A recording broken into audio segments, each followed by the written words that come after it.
आज वसई इथे अत्यंत एक निर्घृण, संतापजनक आणि दुःखदायक घटना घडली।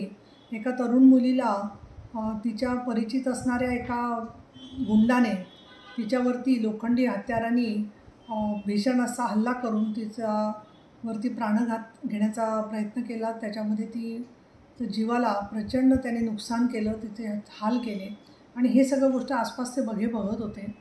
मला अतिशय या गोष्टीचा खेद झाला। याबद्दल स्त्री आधार केंद्राचे अध्यक्ष या नात्याने आम्ही समाजाचा सहभाग महिला हिंसाचार थांबवण्यासाठी वाढवावा म्हणून zero tolerance to all types of violence against women अशा प्रकारची मोहीम हाती घेतली होती। पोलिसांनी पण अशाच प्रकारची झिरो टॉलरन्स म्हणजे महिलांबद्दलचे कुठलेही अत्याचार सहन केले जाणार नाही आणि त्याच्यात सहभाग वाढावा अशा प्रकारची भूमिका घेणं फार गरजेचं आहे। वेळप्रसंगी महिलांना स्वसंरक्षणासाठी हत्यारं दिली जावी हे आवश्यक आहे।